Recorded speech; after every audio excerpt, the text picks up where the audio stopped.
প্রিয় শিক্ষার্থীবৃন্দ, আসসালামু আলাইকুম। Welcome to my another video. আজকের ভিডিওতে আমি আরও একটি নতুন কোশ্চিন নিয়ে আলোচনা করব। আজকের কোশ্চিনটা নেওয়া দ্য ফেয়ারি কুইন থেকে। ফেয়ারি কুইন একটা বিখ্যাত এপিক। তো এখান থেকে আমি একটা কোশ্চিন আপনাদের সামনে উপস্থাপন করার চেষ্টা করব। ফেয়ারি কুইন এই ব্যক্তি লিখেছেন এডমন্ড স্পেন্সার। তো এখান থেকে যে প্রশ্নটি নিয়ে আমি আলোচনা করব সেটা হচ্ছে, what significance of red Cross Knight's encounter with the monster Error do you get Faerie Queene. অর্থাৎ এই ফেয়ারি কুইন এই এপিকে রেড ক্রস নাইট এবং মনস্টার ইরোর এই দুইটা ক্যারেক্টারের মধ্যে একটা এনকাউন্টার হয়েছিল, একটা ব্যাটেল হয়েছিল। সেই ব্যাটেলের সিগনিফিকেন্সটা কি, সেটা হচ্ছে এই আজকের আলোচনার বিষয়বস্তু। তো প্রতিদিনের নেই আজকে আমরা অ্যান্সারটা দেখব। অ্যান্সারের প্রথমে আমি যেটা দিয়েছি সেটা হচ্ছে ইন্ট্রোডাকশান। তো দেখি আমরা ইন্ট্রোডাকশানে কী লেখা আছে। Edmund Spencer is called one of the prominent and versatile poets of 16th century because of his fairy queen, the fairy queen। অর্থাৎ এডমন্ড স্পেন্সারকে দ্য ফেয়ারি কুইনের জন্য একটা প্রমিনেন্ট এবং ভার্সিটাইল পয়েটস বলা হয়। তিনি বিলং করেছেন 16th সেঞ্চুরিতে। A fantastic allegory celebrating the Tudor authority and queen Elizabeth one. অর্থাৎ এই যে দ্য ফেয়ারি কুইন যে এপিকটা লেখা হয়েছিল, এটা হচ্ছে একটা অ্যালিগরিক্যাল এপিক। আর এটা যখন লেখা হয়েছিল তখন ইংল্যান্ডে অর্থাৎ ব্রিটেনে টিউডর অথরিটি সাম্রাজ্য শাসন করছিল। আর সেই টিউডর অথরিটির কুইন ছিলেন কুইন এলিজাবেথ, অর্থাৎ তিনি সিংহাসন পরিচালনা করছিলেন। He describes the adventure of red cross knight who was appointed by the fairy queen to help Lady Una to kill dragon who destroyed their whole kingdom। অর্থাৎ এখানে এই ফেয়ারি কুইন এই এপিকে এডমন্ড স্পেন্সার রেড ক্রস নাইটের অ্যাডভেঞ্চারটাকে বর্ণনা করেছেন, যাকে অ্যাপয়েন্ট করা হয়েছিল এই একটা ড্রাগনকে হত্যা করার জন্য। যে ড্রাগনটা এখানকার যে হিরোইন লেডি উনা তাদের যে সাম্রাজ্য, সেই সাম্রাজ্যটাকে ধ্বংস করছিল। আর এই রেড ক্রস নাইটকে অ্যাপয়েন্ট করেছিলেন ফেয়ারি কুইনের কুইন, যাকে আমরা টেক্সটে পেয়েছি কুইন গ্লোরিয়ানা, যেটা সিম্বলিক্যালি কুইন এলিজাবেথকে সিগনিফাই করে। As the knight received her order he starts her journey with Una. অর্থাৎ যখন রেড ক্রস নাইটকে আদেশ করা হয় ওই কি বলে ফেয়ারি কুইন ড্রাগনটাকে হত্যা করার জন্য। অর্থাৎ ড্রাগনটাকে যখনই হত্যা করার জন্য রেড ক্রস নাইটকে অ্যাপয়েন্ট করা হয়, তখনই সে কী করে, তার সেই জার্নি লেডি ওনার সাথে স্টার্ট করে। On the way they meet with terrible monster Error. অর্থাৎ এই যাবার পথে তারা একটা মনস্টারের সাথে সাক্ষাৎ ঘটে। সেই মনস্টারটা ছিল টেরিবল, অনেক ভয়ঙ্কর। তার নাম ছিল error. The monster has face of A women and the rear part A serpent. অর্থাৎ এই যে এই মনস্টারের যে ফেসটা সেটা অনেকটা মেয়ে মানুষের মতো ছিল, এবং রিয়ার পার্ট এ সার্পেন্ট, অর্থাৎ তার পিছনের সাইডটা কিছুটা সাপের আকৃতির ছিল। There happened a terrible fight between the knight and the monster, which has an allegorical significance। এই যে এই রেড ক্রস এই দেখা হওয়ার পর, রেড ক্রস নাইট এবং মনস্টার ইরোর দেখা হওয়ার পর তাদের মধ্যে ফাইট হয়। সেই ফাইটের কিন্তু অ্যালগরিক্যাল সিগনিফিকেন্স রয়েছে। সেই অ্যালগরিক্যাল সিগনিফিকেন্সটা নিম্নে আলোচনা করব। The significance of that fight is discussed below. অর্থাৎ যে সিগনিফিকেন্সটা ছিল সেই সিগনিফিকেন্সটা নিচে আলোচনা করা হলো। অর্থাৎ আমি এটা একটু সাময়িক যদি ঘটে তাহলে এরকম দাঁড়ায় যে রেড ক্রস নাইটকে লেডি ওনার সাম্রাজ্যকে বাঁচানোর জন্য, ড্রাগনের হাত থেকে বাঁচানোর জন্য কুইন গ্লোরিয়ানা অর্থাৎ কুইন এলিজাবেথ ওয়ান তিনি অ্যাপয়েন্ট করেছেন। তো যখনই তিনি অ্যাপয়েন্ট করা হয় তিনি জার্নি শুরু করে দেন এবং এই জার্নির পথে একটা মনস্টারের সাথে দেখা হয়, টেরিবল মনস্টার, নাম হচ্ছে ইরোর। এই মনস্টার ইরোর এবং রেড ক্রস নাইটের মধ্যে একটা ফাইট হয়। এই ফাইটের মধ্যে অ্যালগরিক্যাল সিগনিফিকেন্স রয়েছে, সেই অ্যালগরিক্যাল সিগনিফিকেন্সটা আমরা নিম্নে বর্ণনা দেখব। আচ্ছা, আমি প্রথমে যে পয়েন্টটা এখানে উল্লেখ করেছি সেটা হচ্ছে narration of that fight between the knight and the monster, অর্থাৎ ওই নাইট, রেড ক্রস নাইট এবং মনস্টারের মধ্যে যে ইনকাউন্টারটা হয়েছিল, ফাইটটা হয়েছিল, সেই ফাইটটা ন্যারেশন। প্রশ্ন হচ্ছে এটা তো প্রশ্নের সাথে রিলেটেড নয়, এই পয়েন্টটা প্রশ্নের সাথে রিলেটেড। আমরা যদি নাই জানি যে মনস্টার ইরোরের সাথে নাইটের যে সংঘর্ষটা হয়েছিল সেটা কিভাবে হয়েছিল, তাহলে আমরা প্রশ্নের অ্যান্সারটা ভালোভাবে লিখতে পারবো না, যার কারণে আমি এই ফাইটটা উল্লেখ করে দিয়েছি। আচ্ছা, after starting journey he meet a monster named is very horrible. অর্থাৎ তারা যখন জার্নি শুরু করে তখন একটা মনস্টারের সাথে দেখা হয়, তার নাম হচ্ছে ইরো। সে ছিল খুবই হরিবল, খুবই বিপজ্জনক। Lady Una gives advice him to leave the place as soon as possible. যখন রেড ক্রস নাইট এই মনস্টারটাকে দেখতে পেল, তো তারা যুদ্ধ করতে চাইলো, কিন্তু লেডিওনা রেড ক্রস নাইটকে বলছিল যে যত তাড়াতাড়ি সম্ভব এই প্লেসটাকে আমরা ত্যাগ করি, তাহলে সেটা আমাদের জন্য ভালো হবে। But Red Cross does not listen and goes into the cave and sees the monster half serpent half women. কিন্তু রেড ক্রস নাইট লেডিওনার কথা না শুনে সেই কেভে গেল, গিয়ে একটা বড় মনস্টার দেখলো যার হাফ সার্পেন্ট হাফ ওম্যান, যে কিছুটা দেখতে সামনের ফেসটা ছিল মেয়ে মানুষের মতো আর পিছনেরটা ছিল সাপের মতো। She has 1000 monster babies also widely shaped. অর্থাৎ এই যে মনস্টার, এই মনস্টারের অনেক থাউজেন্ড বেবি ছিল, বাচ্চা ছিল, এবং তারা দেখতে কিছুটা ওয়াইডির মতো, ডাইনিদের মতো, খুব ভয়ঙ্কর ছিল। Error is not happy to see Red Cross. অর্থাৎ মনস্টার ইরোর, এই মনস্টারটা রেড ক্রস নাইটকে দেখে কি হয়েছিলেন না, খুশি হয়েছিলেন না।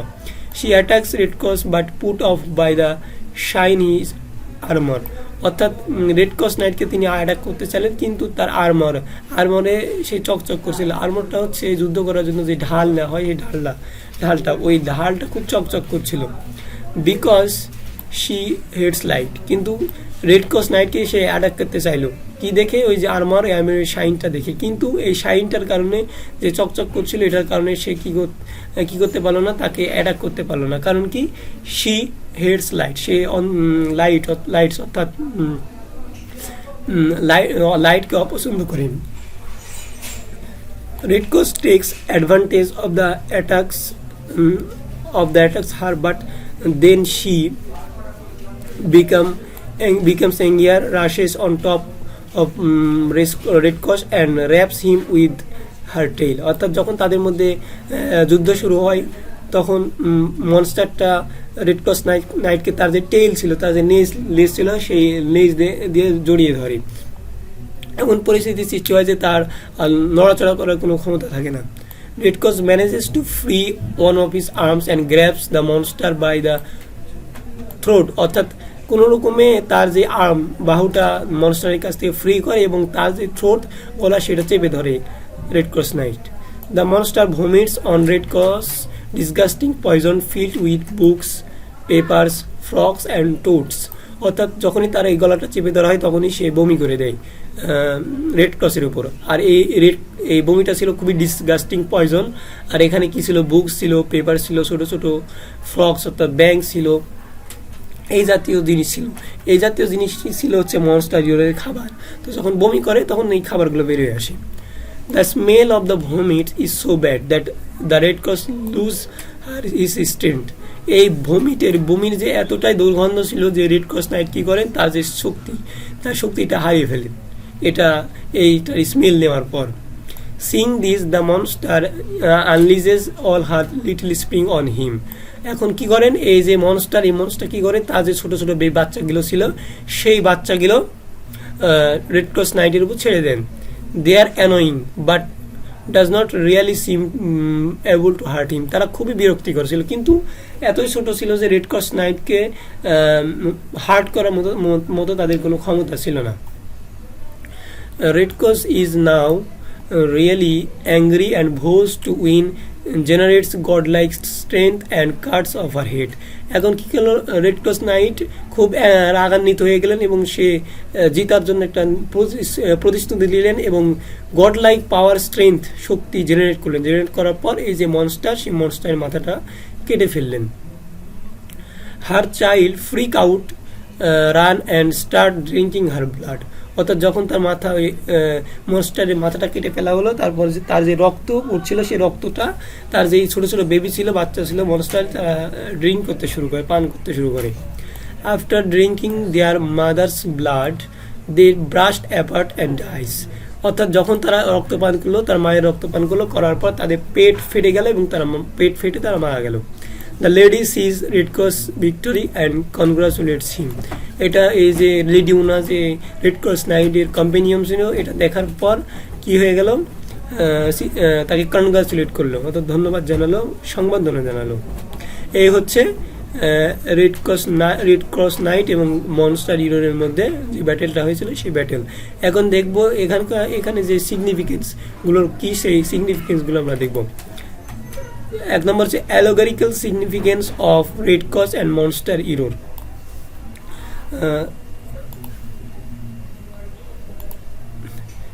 The character red cross signifies England. এখানে যে রেড ক্রসের কথা বলা হচ্ছে, এই রেড ক্রসটা আসলে সিগনিফাইজ করে হচ্ছে ইংল্যান্ডকে রিপ্রেজেন্ট করে। হি সিম্বলাইজেস হলিনেস অ্যান্ড রাইটাসনেস। তাকে সিম্বল হিসাবে হলিনেস, পবিত্রতা এবং সঠিকতার সিম্বল হিসাবে ব্যবহার করা হয়েছে। He is called red cross because the sight of the red cross which symbolize the blood of Jesus Christ who was crucified on the cross is the recantation of true Protestantism. অর্থাৎ এখানে যেটা বলা হয়েছে যে এই red cross নাইটটা ছিল, তার যে বুক, সেই বুকে একটা আর্মর ছিল, যে আর্মরে রেড ক্রস অর্থাৎ খ্রিস্টানদের যে চিহ্ন, ক্রস চিহ্ন, সেই ক্রস চিহ্নটা ছিল। আর এটাকে রেড ক্রস বলা হচ্ছে কারণ এই যে আর্মরটা, এই আর্মরটার উপর হচ্ছে এই খ্রিস্টানদের যেই সিম্বল, সেই সিম্বলটা ছিল। আর এই খ্রিস্টানটা মূলত প্রোটেস্ট্যান্টিজম ছিল, আর এই প্রোটেস্ট্যান্টিজমটাই এখানে সিগনিফাইজ করছে red cross night. Historically, the Knight of the Red Cross is St. George or the Reformed Church of England. অর্থাৎ এখানে রেড ক্রস নাইটকে সিম্বলাইজ করা হয়েছে ST জর্জ হিসাবে, অথবা রিফর্ম চার্চ অফ ইংল্যান্ড, অর্থাৎ নতুনভাবে ইংল্যান্ডে যে চার্চটা নিয়ে আসা হয়েছিল সেই চার্চটা, অর্থাৎ আমরা বলতে পারি প্রোটেস্ট্যান্টিজম। অ্যাকচুয়ালি এটা প্রোটেস্ট্যান্টিজম না, এটা হচ্ছে অ্যাংলিসিজম। কুইন এলিজাবেথ যখন সিংহাসনে আরোহণ করেন, যখন দেখলেন যে প্রোটেস্ট্যান্ট এবং রোমান ক্যাথলিকদের মধ্যে ঝামেলা তৈরি হচ্ছে, তিনি কী করেছিলেন, এই প্রোটেস্ট্যান্টদের কাছ থেকে কিছু রুলস এবং রোমান ক্যাথলিক চার্চ থেকে কিছু রুলস, এটা নিয়ে একটা নতুন ধর্ম তৈরি করেছিলেন, সেটা হচ্ছে অ্যাংলিসিজম। তো এই এখানে রিফর্ম চার্চ অফ ইংল্যান্ড বলতে ওই অ্যাংলিসিজমকে বোঝানো হয়েছে। On the other hand, the monster hero represent horrible creature. অর্থাৎ এখানে মনস্টার হিরো সিম্বলাইজ করেছে কি একটা হরিবল ক্রিয়েচার হিসাবে। The monster hero allegorically stands for error. এখানে মনস্টার ইরোরকে অ্যালোগরিক্যালি আমরা কি বলতে পারি, মানুষের মধ্যে যে ভুল ভ্রান্তি, ইরোর পাপ হয়ে থাকে সেইগুলো। Error means all kinds of mistake which human being makes in the course of their lives. অর্থাৎ ইরোর বলতে বোঝানো হয়েছে যে একটা মানুষ তার জীবনে যতগুলো ভুল করে থাকে সেই ভুলগুলোকে বোঝানো হয়েছে। Error has to be killed because any man who wishes to succeed in doing good deeds must first overcome error. অর্থাৎ পৃথিবীতে কোনো মানুষ যদি কোনো ভালো কাজ করতে যায়, তাহলে তার মধ্যে তার যে ইরোর ভুলগুলো রয়েছে সেগুলো থেকে অবশ্যই ওভারকাম করতে হবে। তো এখানে রেড ক্রস নাইট এবং মনস্টার হিরোর অ্যালোগরিক্যাল সিগনিফিকেন্স দেওয়া হয়েছে। রেড ক্রস নাইট বলতে এখানে যেটা বলা হয়েছে সেটা হচ্ছে রিফর্ম চার্চ অফ ইংল্যান্ড, এবং মনস্টার হিরোর বলতে বলা হয়েছে, বোঝানো হয়েছে হচ্ছে হিরোর, অর্থাৎ একটা মানুষের মধ্যে যে ভুলগুলো থাকে, যে মিস্টেকগুলো থাকে, সেই মিস্টেক। তারপরে 2 নম্বর পয়েন্ট যেটা দেওয়া হয়েছে এখানে, সেটা হচ্ছে biblical significance of the fight, অর্থাৎ রেড ক্রস নাইট এবং মনস্টার ইরোর মধ্যে যে ফাইটটা হয়েছিল তার বিবলিক্যাল সিগনিফিকেন্স রয়েছে, সেটা এখানে বর্ণনা করা হবে। আচ্ছা,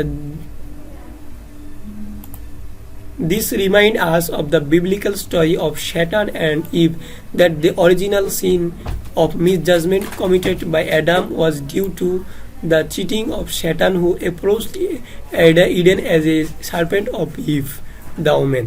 অর্থাৎ এই যে মনস্টার ইরোর যে ফাইট, এই ফাইটটা কিন্তু ভালো এবং খারাপের মধ্যে ছিল। আমরা যদি অ্যাডাম এবং ইভের কথা বলি, যখন অ্যাডাম এবং ইভকে তৈরি করার পর হেভেনে রাখা হলো, শয়তান কিন্তু তাদের মিসলিড করেছিল, তাদেরকে যে ফলটা, সেই ফলটা খাওয়াতে বাধ্য করেছিল। তখন যে সে এই ফলটা খাওয়া হয়েছিল চিটিংয়ের মাধ্যমে, অ্যাডামকে খাওয়ানো হয়েছিল, এবং সেই ইভের কাছে কিভাবে গিয়েছিল, একটা শার্পেন্ট সেজে। তো এই জন্যে যেহেতু এখানে শয়তান এবং ইভ অর্থাৎ ভালো এবং খারাপের একটা যুদ্ধ হয়েছে, ব্যাটেল হচ্ছে। অন্যদিকে আমরা যদি ফেয়ারি কুইন করি, ওখানেও দেখবো যে ভালো এবং খারাপের একটা যুদ্ধ হচ্ছে। তো ওই দিক থেকে যদি আমরা বিবেচনা করি, তাহলে এই যে এই মনস্টার ইরো এবং রেড ক্রস নাইটে যে ফাইটটা হয়েছিল তার বিবলিক্যাল সিগনিফিকেন্স রয়েছে। The combination of the serpent and the woman is the monster eater is thus a significant thing to be considered. The monster lives in the darkness of the cave, means the fear of the light or truth. অর্থাৎ এইখানে কিন্তু আমরা যে মনস্টারটা দেখি, সেই monster কিন্তু একটা কেভে থাকে। সে কিন্তু সে কেভটা ছিল অনেক কিন্তু ডার্ক, অনেক অন্ধকার। এখানে ডার্কনেস বলতে বোঝানো হয়েছে যে মানে ফলস, আর লাইটকে বোঝানো হয়েছে ট্রুথ। অর্থাৎ একটা ফলস যখন সবসময় কিন্তু ট্রুথের সামনে বের হতে কিন্তু ভয় করে, সেরকমভাবে মনস্টার ইরোর এই আলোটাকে ভয় করে, কেননা এখানে আলোকে সিম্বলাইজ করা হয়েছে ট্রুথ হিসাবে, আর ডার্কনেসটা সিম্বলাইজ করা হয়েছে ফলস হিসাবে, যার কারণে এই মনস্টারটা ফলস ট্রুথের সামনে বের হতে পারতো না। People who are ignorant and erroneous in their religious views are afraid of truth, which is light and sunshine. কি এখানে বলা আছে, people who are ignorant and erroneous in their religious views are afraid of truth. যারা religious believer, যাদের মধ্যে রিলিজনের বিশ্বাস রয়েছে, তারা সবসময় কি করে, অ্যাফ্রেড টু ট্রুথ, সত্যকে গ্রহণ করতে ভয় করে। হুইচ ইজ লাইট, যেটা হচ্ছে আলো, অ্যান্ড সানশাইন, এবং যেটা চকচক করে। এখানে যে কথাটা বলা হয়েছে সেটা হচ্ছে, যারা সত্যকে ভয় করে তারা মাস্ট বি সত্য সম্মুখীন হতে অপছন্দ করে। এখানে যে মনস্টার ইরোর, সে কিন্তু সত্যকে ভয় করে, যার কারণে যখনই সে সানশাইন দেখতে পায়, সে কিন্তু তাকাতে পারে না, ভয় করে, কেননা তার বসবাস হচ্ছে ডার্কনেস অর্থাৎ ফলসের মধ্যে। তো এইটা ছিল হচ্ছে biblical significance of the fight monster error and red cross night. এখন দেখবো হচ্ছে আমরা সাইন অফ পলিটিক্যাল ইস্যু, অর্থাৎ এখানে পলিটিক্যাল সিগনিফিকেন্সও রয়েছে। এই যে ইয়াটা পড়ছি আমরা, ফাইটটা পড়ছি, এই ফাইটের মধ্যে হচ্ছে পলিটিক্যাল যে সিগনিফিকেন্স সেটাও রয়েছে।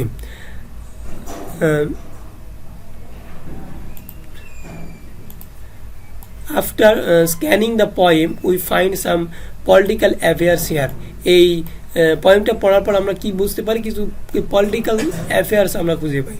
The knight of the red cross is ST church of England as a militant spiritual force fighting corruption and pride of papacy, paganism and Catholicism. অর্থাৎ এখানে যে রেড ক্রস নাইটের কথা বলা হয়েছে, সে সিগনিফাইজ হচ্ছে এসটি জর্জ। তিনি হচ্ছেন চার্চের একজন পুরোহিত। তিনি কি করেছিলেন, পেপাসি, প্যাগানিজম এবং ক্যাথলিসিজমের এইগুলোর বিরুদ্ধে তিনি কি করেছিলেন, সংগ্রাম করেছেন।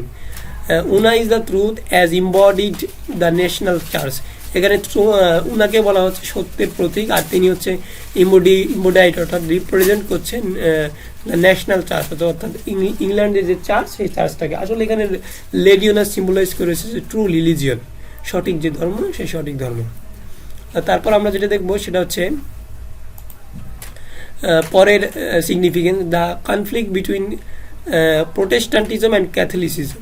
অর্থাৎ আমরা এই যে আমরা যে ফাইটটা দেখছি, এই ফাইটের মধ্যে আমরা প্রোটেস্টানিজম এবং ক্যাথলিসিজম এর একটা মিল খুঁজে পাই। The fight between the knight and the monster hero actually reflects the conflict between Protestantism and Catholicism of England. ইংল্যান্ডের দুটা ধর্মীয় দুটা দল হচ্ছে, একটা হচ্ছে প্রোটেস্ট্যান্টিজম আর একটা হচ্ছে ক্যাথলিসিজম। তো এদের মধ্যে সবসময় ঝামেলা লেগেই থাকতো। এই ঝামেলাকে সিগনিফাইজ করেছে এডমন্ড স্পেন্সার রিপ্রেজেন্ট করেছে এই মনস্টার হিরোর এবং রেড ক্রস নাইটের ব্যাটেলের মাধ্যমে। When the monster vomits some papers and books come out, যখন এই মনস্টারটা বমি করে তখন কিছু পেপার্স এবং কিছু বই তার পেট থেকে বের হয়ে আসে। This papers and book reflect the বিচি pamphlets directed against queen Elizabeth by the Roman Catholics. অর্থাৎ এখানে যেই বমিটার কথা বলা হচ্ছে, এখানকার যে বুক, এই যে পেপার্স অ্যান্ড বুকের কথা বলা হচ্ছে, এটাকে রিফ্লেক্ট করে কি, এটা রিফ্লেক্ট করে হিংসাপরায়ণ প্রচারণপত্র। কুইন এলিজাবেথের বিরুদ্ধে হিংসাপরায়ণ যে প্রচারপত্র ছড়ানো হচ্ছিল সেটা সিগনিফাইজ করে হচ্ছে এই পেপার্স এবং book by the Roman Catholic. যারা রোমান ক্যাথলিক ছিল তারা এটা ছড়াচ্ছিল। অ্যাজ স্পেন্সার সেইজ, এখানে স্পেন্সার ওই কথাটুকু বর্ণনা করেছে, আমি সেটা কোটেশন হিসাবে দিয়েছি। এই ছিল হচ্ছে প্রোটেস্ট্যান্টিজম এবং ক্যাথলিসিজমের সিগনিফিকেন্স। এখানে তাদের মধ্যে যে যুদ্ধটা হয়েছিল সেটা সিগনিফাই করে প্রোটেস্ট্যান্টিজম এবং ক্যাথলিসিজমের দ্বন্দ্ব, সেই সময়ের এই দুটা দলের মধ্যে যে দ্বন্দ্ব হয় সেই দ্বন্দ্বটাকে। তারপর নেক্সট সিগনিফিকেন্স হচ্ছে the significance of the vomit, অর্থাৎ মনস্টার হিরো যা বমি করেছিল সেই বমির যে সিগনিফিকেন্স সেটা নিয়ে আমরা একটু আলোচনা করে দেখবো এর মধ্যে কি রয়েছে। When the Red Cross Knight approaches the cave, the monster attacks and vomits over him. অর্থাৎ যখন রেড ক্রস নাইট এই অ্যাপ্রোচ করলো, গেল সেই কেভে, তখন কি করলো, এই মনস্টার তার উপর আক্রমণ করলো এবং বমি করে দিল। The vomit is poisonous and full of big lumps and undigested flesh. অর্থাৎ যখনই এই মনস্টারটাকে বমি করেছিল, এমন পচা দুর্গন্ধযুক্ত মাংস যেগুলো সে হজম করতে পারেনি, সেই মাংসগুলো রেড ক্রস নাইটের উপর ফেলে দিল, বমি করে দিল। This incidents ক্যারিস a very important significance. এই যে ইনসিডেন্ট, এই ইনসিডেন্টটা কি খুবই একটা ইম্পর্টেন্ট ইনসিডেন্ট, এটার সিগনিফিকেন্সও খুব অনেক। The monster hero vomits books and papers which are daily feeds, অর্থাৎ সে প্রতিদিন যে বুকস এবং পেপারগুলো খাইতো সেই পেপার্স এবং বইগুলোকে সে বমি করেছিল। These books are the numerous pamphlets and books that are published by the advocates of false faith and false religion. অর্থাৎ এই বুকস এবং এই পাম্পলেটস, এই বুক আর এই পেপারগুলো কি করেছিল, এই পেপারটা অ্যাডভোকেটস করা হয়েছিল ফলস ফেইথ দ্বারা, বিশ্বাস দ্বারা, আর ফলস রিলিজন দিয়ে। অর্থাৎ এখানে যে নিয়ম নীতিগুলো লেখা ছিল, একটা রাষ্ট্রকে চালনার জন্য, একটা ধর্মকে চালনার জন্য যে নিয়ম নীতিগুলো থাকা প্রয়োজন ছিল, সেই নিয়ম নীতি হচ্ছে ক্যাথলিক চার্চের সেই নিয়ম নীতি। আর এই ক্যাথলিক চার্চের এই নিয়ম নীতিকে বলা হচ্ছে ফলস এবং হচ্ছে ফলস রিলিজিয়ন, ফলস ফেইথ এবং false religion. This books and pamphlets create and multiply the heroes in religion and mislead many simple minded Christians. এই যে বইগুলো হচ্ছে রোমান ক্যাথলিকের কাছ থেকে এই বইগুলো লেখা হয়েছিল, আর এগুলো মানুষদেরকে কী করতো, মিসলিড করতো। যারা ক্রিস্টিয়ান সিম্পল মাইন্ডেড মানুষ ছিল তাদেরকে এই বইগুলো মিসলিড করতো। The monster hero has got thousands of spring who drink the poisonous blood of their mother. অর্থাৎ এখানে যে মনস্টার হিরো ছিল তার কিন্তু থাউজেন্ড অফ স্প্রিং, ছোটো ছোটো বাচ্চা ছিল, তারা কী করেছিল, তার মাকে মারার পর, হত্যা করার পর তার যে রক্তটা ছিল সেই রক্তটা পান করেছিল, সেই poisonous রক্তগুলো। They signify the uncountable small hero that live in the big hero that is the false of religion. অর্থাৎ এখানে বলা হচ্ছে যে একটা হিরোর মধ্যে, একটা ভুলের মধ্যে অসংখ্য ছোট ছোট ভুল থাকে। আর এই যে মনস্টার বেবির কথা বলা হয়েছে, তারা এই অসংখ্য যে ছোট ছোট ভুল বললাম, এই ভুলটাকে সিগনিফাই করছি। এই হচ্ছে the significance of the vomit, অর্থাৎ মনস্টার হিরোর যে ভমিট করে, সেই বমি করে, তার হচ্ছে সিগনিফিকেন্স। আচ্ছা, তারপরে যে পয়েন্টটা রয়েছে সেটা হচ্ছে the significance of the monster of spring, অর্থাৎ অর্থাৎ মনস্টারের যে অফস্প্রিংগুলো ছিল, বাচ্চাগুলো ছিল, বেবিগুলো ছিল, তাদের যে সিগনিফিকেন্স, সেই সিগনিফিকেন্সটা ব্যাখ্যা করা আছে। When the Red Cross Knight cuts off the head of monster, the baby monster starts to drink their mother's poisonous blood. অর্থাৎ যখন রেড ক্রস নাইট এই মনস্টারের মাথাটা ছিন্ন করে ফেলে, তখন এই যে ছোট ছোট মনস্টার বেবি ছিল, তারা তাদের মায়ের যেই রক্ত, পয়জনাস রক্ত, সেই রক্ত পান করতে শুরু করলো। As a result their bellies burst and they also die. তার ফলে কি হলো, তাদের যে পেট, তাদের পেট ফেটে মারা যেতে লাগলো। This episode signifies the self defeating nature of evil. অর্থাৎ একটা ইরোর একটা ছোট ভুল, তার এটাকে ডিফেন্ড করার জন্য, নিজেকে ডিফেন্ড করার জন্য আরেকটা যে ইভিল তার যে সাহায্য নেয়, সেটার কথা এখানে বলা হয়েছে। The smaller errors try to live on the blood of the great error. ছোটো ছোটো যে ইরোরগুলো রয়েছে, তারা কি করে, বড় ইরো মানে বিশাল বিশাল যে ভুলগুলো রয়েছে তাদের মধ্যে দিয়ে জীবিত থাকার চেষ্টা করে। But it is only cause their destruction. But কি হয়, পরিশেষে দেখা যায় যে এই ছোটো ছোটো বড় বড় যে ইরোরগুলো রয়েছে তার ডিস্ট্রাকশনের মাধ্যমে ছোটোগুলোর মৃত্যু ঘটে, ধ্বংস হয়ে যায়। When a big falsehood is defeat and overcome, the small falsehood does not survive long. যখন বড় ভুলগুলো নষ্ট করে দেওয়া হয়, তখন কিন্তু ছোট ভুলগুলো এমনি এমনি নষ্ট হয়ে যায়। এটা হচ্ছে মনস্টার্স অফ স্প্রিং এর সিগনিফিকেন্স। আচ্ছা, তারপরে সিগনিফিকেন্স যেটা সেটা হচ্ছে the most violent fight. The fight between the knight and the monster is shown as the fiercest one. এখানকার যে ভায়োলেন্ট যে ফাইটটা হয়েছিল, এটাকে বলা হচ্ছে ফায়ারেস্ট ওয়ান। খুবই মারাত্মক একটা ফাইট হয়েছিল। Meanwhile during the fight the knight found himself in the grip of the monster huge tail. যখন তারা একে অপরের সাথে যুদ্ধ করছিল, ব্যাটেল করছিল, লড়াই করছিল, তখন মনস্টার ইরোর তার যে লেজ, সেই লেজ দিয়ে রেড ক্রস নাইটকে কী করেছিল, গ্রিপ করে নিয়েছিল, ধরে ফেলেছিল। Seeing this lady Una screamed at that knight to show his courage. এখন লেডিওনা তাই কি বললো, রেড ক্রস নাইটকে সাহস জোগালো। She said to him have faith in God and fight. তিনি বললেন যে তুমি গডের প্রতি বিশ্বাস রাখো এবং যুদ্ধ করতে থাকো।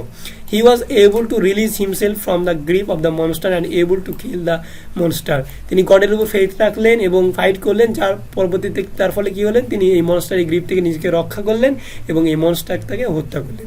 আর এই মনস্টারকে হত্যা করার যে কোটেশনটা, সেটা এই লাইন এবং এই লাইনে দেওয়া হয়েছে। তারপরে যে সিগনিফিকেন্সটা রয়েছে সেটা হচ্ছে স্পিরিচুয়াল অ্যান্ড মোরাল কনসেপশন। আমরা এটা থেকে পড়ার মাধ্যমে একটা স্পিরিচুয়াল, আত্মিক এবং নৈতিক একটা কনসেপশন পেয়ে থাকি, সেটা আমরা একটু আলোচনা করব। The mention fight is spiritual, has spiritual and moral significance also. অর্থাৎ এই যে ফাইট, এই ফাইটটার স্পিরিচুয়াল এবং মোরাল সিগনিফিকেন্সও রয়েছে। The red cross knight is the embodiment of holiness. অর্থাৎ এখানে যে রেড ক্রস নাইট, তাকে বলা হচ্ছে কি ইম্বডিমেন্ট অফ হলিনেস, অর্থাৎ পবিত্রতার representation. Lady Una stand for truth, goodness and wisdom here. এখানে রেডুনাকে সত্য, গুডনেস এবং উইজডম হিসাবে রিপ্রেজেন্ট করা হয়েছে। Her parents symbolize humanity. তার যে প্যারেন্টস রয়েছে লেডুনা, সেই প্যারেন্টসকে বলা হচ্ছে সিম্বলাইজ হিউম্যানিটি, তিনি হচ্ছে মানবতার প্রতীক। As the night wins the fight, this means the win of truth. এখানে নাইটসের উইনের মাধ্যমে আমরা বুঝতে পারলাম যে সত্যের জয় হয়েছে। অ্যান্ড হলিনেস এবং অ্যান্ড লস অফ ইভিল, এবং যে ইভিল তার হচ্ছে কি হয়েছে, ডিফেট হয়েছে, লস হয়েছে। অর্থাৎ এখানে মনস্টার হেরে যাওয়া মানে হচ্ছে ইভিল হেরে যাওয়া, আর রেড ক্রস নাইট জিতে যাওয়া মানে সত্যের জয়। The knight shows his courages as he is worth. এখানে এই রেড ক্রস নাইট এবং মনস্টারের যে মোরাল এবং স্পিরিচুয়াল কনসেপশনটা রয়েছে, সেটা এই কোটেশনের মাধ্যমে আলোচনা করা হয়েছে। আমরা একদম প্রশ্নের শেষ পর্যায়ে এসে গেছি। শেষ পর্যায়ে আমরা এখানে প্রশ্নের conclusion দেখব। From above writing, it is clear that fight between the knight and the monster error, that when truth and holiness are true or true religion mingled together, evil cannot stand against them. অর্থাৎ যখন বলা হচ্ছে যখন truth এবং holiness তারা এক হয়ে যুদ্ধ করে, যখন রিলিজিয়ন, ট্রুথ, রিলিজিয়ন এবং হলিনেস একই যুদ্ধ করে, তখন কি করতে পারে, যে কোনো ইভেলকে তারা কি করে হত্যা করতে মানে খুব শক্তি পায়, মনোবল পায়। যখন ট্রুথ, হলিনেস এবং রিলিজিয়ন এই তিনটা এক হবে, তখন অবশ্যই সত্যের বিজয় হবে, মিথ্যার ধ্বংস হবে। When holiness is supported by truth, it can destroy the enemy quite easily. যখন হলিনেস এবং ট্রুথ একে অপরকে সাহায্য করে, তখন তারা কি করে, তার শত্রুকে পরাজয় করতে পারে খুব সহজেই। তো এই হচ্ছে the significance of the fight of red cross night and monster error. এই ছিল এখানকার প্রশ্ন। এই প্রশ্নটা নিয়ে আজকে আলোচনা করলাম। যারা এই প্রশ্নটা পেতে চান, তারা ডিসক্রিপশন বক্সে লিঙ্ক দেওয়া থাকবে ফেসবুক পেজে, সেই লিঙ্ক থেকে আপনারা কালেক্ট করতে পারেন, অথবা এটা ভিডিওটা পজ করে স্ক্রিনশট দিয়ে রাখতে পারেন। তো যারা আমার ভিডিওটি দেখছেন তারা অবশ্যই সাবস্ক্রাইব করবেন এবং বেল বাটনে ক্লিক করে রাখবেন, যাতে পরে যে ভিডিওগুলো, সেই ভিডিওগুলো আপডেট আপনারা খুব তাড়াতাড়ি সহজে পেয়ে যান। তো আজকে এই পর্যন্তই, পরবর্তী ভিডিওর জন্য অপেক্ষা করুন। ততদিন পর্যন্ত আপনারা সবাই আল্লাহর রহমতে ভালো থাকবেন, সুস্থ থাকবেন। আসসালামু আলাইকুম।